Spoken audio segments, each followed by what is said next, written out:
Good morning, good evening, good day. Greetings wherever you are, whatever time it is. This is our mostly weekly. Yeah, it's even if I'm not there, it's weekly. So it's not all about me, right? WeAwake meditation. We listen to one of our WeAwake tracks. We have this massive library. I don't know if it's massive, it's a lot of tracks that we've created over the years. And we pick one each week to give you a sample, a taste of what it's like. So if you want, you can go back and purchase the whole thing, or beg me if you don't have any money. Pretty easy. But anyway, that's not the best marketing spiel I've ever heard, but that's who I am. Anyway, you guys, we're going to do Neurohacks today.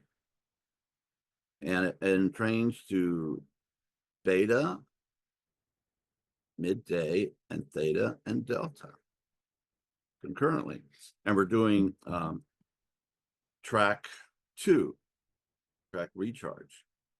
And say a few words before we go into this. We've been all over the world. We're really moving into really difficult times. And our dear president has declared this Liberation Day, in which the United States declares economic war on the whole world. So if you it's very natural to be upset, angry, hurt, depressed, dissociative, whatever, however you deal with that kind of stuff. But what I want to suggest in our meditation today is that there is a place inside of us, okay, our essence, our soul, our personal essence that connects us to the whole universe, and that deep place that we can just we can connect with, and it think just a little touch, and it can heal you. Like the story of the I don't know, sick man when Jesus was going through a big crowd, and touched Jesus, and she said, "Hey, somebody just touched me."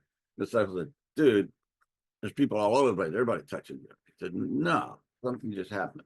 And he turned around, and this guy had been really ill. I don't think it specifically said what his illness was, but he was healed, and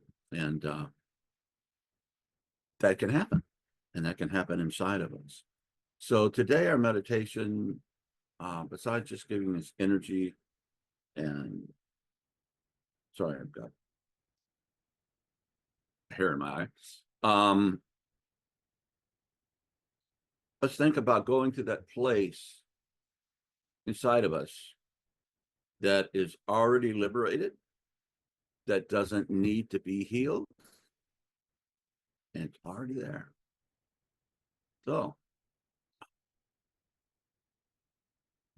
So get ready, sit up straight, sit like you're one of those Buddha statues in front of the temples, straight spine, and then relax. Just go through your whole body.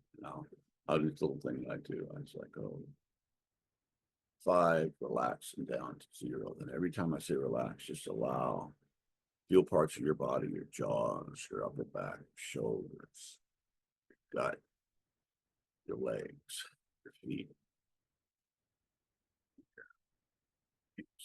everything. And when I finish that, we'll start with meditation, which is only 20 minutes, pretty brief today. So this is Neurohacks, track 2, recharge. So 5, relax. 4, relax. 3,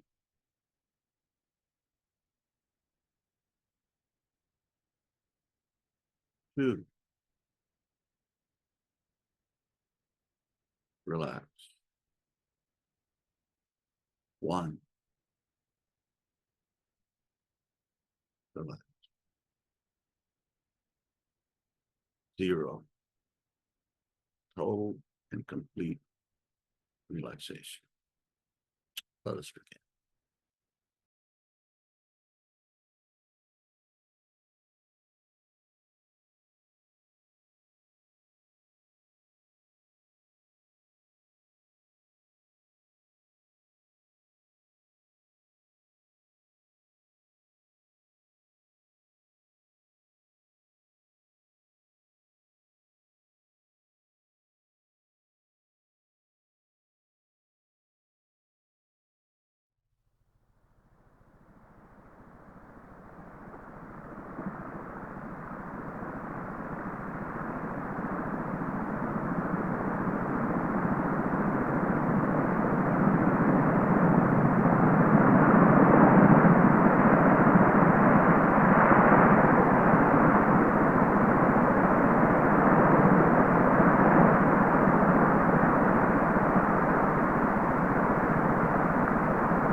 One of the most repeated phrases in human language is "you're on mute." So anyway, I was sorry about that. And I know this is shocking to hear, but I really don't prepare for these talks. It's just like get up there and hope I don't embarrass myself. No, that I have actually something useful to say. And my co-host, Dr. Roger Walsh, he says I need to stop putting myself down in my jokes and my humor. So I'm working on it, but I haven't achieved that quite yet. But what came to me is, this era that we're living in, been called a post-truth era. And Ken Wilber wrote a paper on that. You guys remember it. He didn't coin the phrase. It came from somebody earlier than that. But it's been other authors that picked that up. And so that means we live in an era where truth is not a great value. It's just about power and manipulation and money. And they're pretty good at it. I'm a big fan of YouTube, because I'm really interested in a lot of things, whether it's physics or spirituality, religion, history, literature, meditation, the physical body, the cosmos, cosmology, physics, all this stuff is fascinating, and I find all of this incredible information. But there's also an incredible amount of bullshit that are just lies. And I've tracked some threads over times about, I'm interested in sports too. I like to see humans performing at these magnificent levels. It's just like great. It's a religious experience to watch some of these people perform at this level of excellence. And I've just followed things, and turned out later that the whole thing I've been following for a couple of months was fabricated, complete lies, never happened. Okay. And there's a lot of things you can get on now, and it's pretty common. They have a bunch of canned video clips and music like this, and somebody who has a perfect voice, and then he mispronounces like essential names that everybody knows, and that's AI talking. So these things are put out there, and they're just used to manipulate, and clickbait, to try to suck you in, and it's just awful. And in our politicians, it's like, I'm not saying all politicians like that. I'm not that cynical, but I don't have to name some of the main culprits, but it's all complete lies. And that hurts individuals, that hurts the country, that hurts, it's just wrong. Several years ago, Fox News Corporation was put on trial for having said all these malicious lies about this voting machine company, and it said these guys blah blah blah. That's why ex-President Trump at that time lost, and they got sued. They said nothing, not true. You have no proof, and they settled pre-trial for about $1 billion. Before they went to trial, they knew if they went to trial, it would be worse than that. So, and Robert Murdoch, it's the CEO of Fox News, said it's not about blue and red, right? It's not about this division that's been created in our country between so-called conservatives and progressives. It's about green. That's what he said. Basically, I don't say this because I believe in it. I say it because it makes me a lot of money. You make billions, and giving them incredible control. So I've watched people watch this stuff, and they just get brainwashed, And I was in a cult when I was a young man, and I kind of know what brainwashing feels like, So, so it made me very, very doubtful when people say things, or spiritual teachers. I used to say, maybe I still would say, well, it's changing a bit, but I would say, I prefer my spiritual teacher dead, right? They can just take their teaching and don't have to deal with all their ego weirdness and their shadow stuff. So, and that's not really fair, because there are some really good teachers out there, but there's a lot of it's just BS. It's just Maybe they had some kind of realization, but they didn't do the work to clear up their ego, shadow self, and then they just hurt a lot of people and eventually hurt themselves. And here's one to remember: Carl Sagan, famous scientist who passed away, I don't know, 20 years ago. He said, great claims require great evidence. Okay. So if people are just spouting out things, and I heard this thing Trump said that the British have been selling millions of cars here. And I barely see British cars around here. So I looked it up. And in the last 10 years, Britain had sold a little over 1 million cars in the United States in 10 years. So it's not like exactly millions, it's like they don't care about it. And so you have to fact check everything. You say, okay. And then when you find people that, you get snookered a few times, how do you learn how to detect untruth and lies? It's because you get lied to and you buy into it. Okay.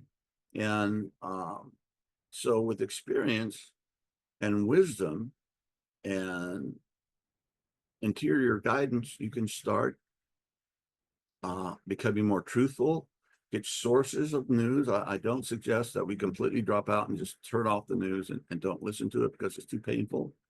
I think you have to control your intake of it because it can be very addictive and it can just drive you into a wormhole of just despair. And so I make my rules that I don't do this thing until around 6 in the evening. I have a lot of work to do, and it really screws up my meditation. So I get angry, you know. So I do my studying, my lectio divino. I mean, I'm studying because of the podcast. I have to study these really, really amazing people, and then after that, I'll get into my meditation. And I'm in training my brain while I'm doing the studying, and then I just feed into meditation. I've really been working well for me. And that is not the only kind of truth. That's a big one. But there's other dimensions of truth. And that is the love of truth. Love of truth about yourself, your interior world, your love of truth about the nature of reality. The big questions. Here's a big one for you. Why is there something rather than nothing? And if you're religious, well, God made it. Well, who made God? Well, he's always been there. And you start thinking that, and just a brain that's like, can't quite feed that. But that truth, we've been doing these conversations with A.H. Almas, and one of the things he really talked about was his love for truth, wherever it took it, and that it would start things, moving, and he'd do inquiry and meditation and stuff like that, and things would come to him. And George Washington Carver one time said, great, happened to be African-American inventor in the United States, I think in the 19th century. He'd been at all these things, great things. And I said, how do you know so much about so many things? How did you create all these stuff? He said, well, when you give yourself in love, it reveals itself to you, whatever you're studying. Wow. So if you're searching for God, okay, you'll probably find whatever that is you're searching for. If you're looking for love, if you're looking for truth. And again, I'm doing a lot of biblical things today, but it says that truth shall make you free. Does that mean when you find out the truth that President Trump's lying, that you're all of a sudden free? No, I wish it were that simple. But the love of truth and speaking truth, the Quakers have a thing: speak truth to power. All right, it's easy to speak truth to people that are really below you, that you have control over, and blah blah blah, or lie. But speaking truth to where it may cost you something to stand up for truth. So we're living in this kind of time. So what I'm suggesting is really try the channels where you're getting your news, getting that information about the world. There's a lot of really malicious, awful stuff that's out there, but there's also good people. And, uh, I hear people say, well, politicians, they're all the same. And they're not all the same. Some are very good, honorable people, and they're pretty heroic, but they're out there. And I think it was Abraham Lincoln who said, if you want to find the character of a person, don't see what they do under stress, see what they do when you give them power. How do they act when they have power? Then you can see that find their real character. So, love of truth in our exterior dimension, where we deal with each other, politics and civics and how we get together.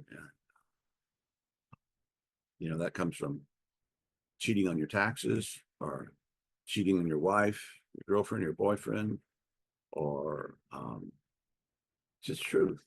And my parents were really, really sweet, good people. Pam can confirm that. Seeing that, and they were so honest. They were almost innocent that they would never dream of lying, on their taxes or cheating on each other or any of this stuff. And I just kind of thought that was the way the world was. Then I left home at an early age, and I found that it wasn't so. And it was kind of when my innocence died, when I found there are actually people who are not people of goodwill. They're bad people. And they're not just having a bad day or they're wounded when they're kids. No, they're just not good. And they want to hurt people and they want to control people. And that wasn't. So how do I keep myself from becoming that type of person? Love of truth. And we used to have this thing, sounds kind of archaic now, but honor.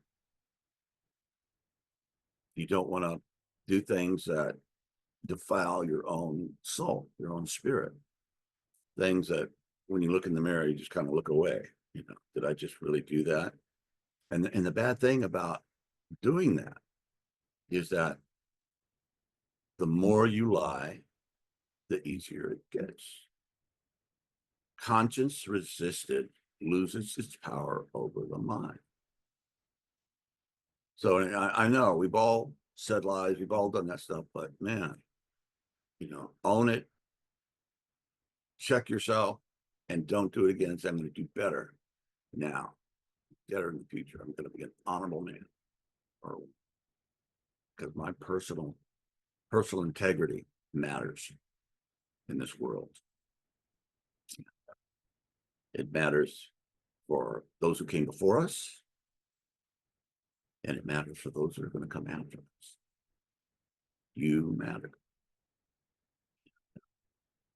Science has revealed to us that the tiniest fluctuation is huge in the universe. One little thing can influence the whole system, transform it to a higher level of function, a more beautiful level of function. Really? Yeah, that's what it's telling you. So never think that, you just don't matter. The powers of post-truth will want to, if they can't get you going, see Heil, they'll want you to get cynical. Go, oh, they're all the same. I'm just gonna give up, and whatever. Nothing I can do. Well, it starts with you. You can do that. Be honest, true, and let your motivation when you do the interior work that we talk about here all the time is to be the love of truth. And when you hear these different voices and these massive just floods of info, be very aware that, before you get all angry and upset, you said, let me check this out. Okay. And let me check this person out. And when you find a person or teacher or speaker or somebody of integrity, pay attention to it, and, you'll work it out for yourself. So this has gone on really long. So thank you. I wasn't planning on talking about this, but that's what came up. So I love you guys, and yeah, let us know if you like what we're doing, you know, how the technology is helping you in your life, daily life, and get through these times. And yeah, we honor you and respect you, and thank you for being here. God bless.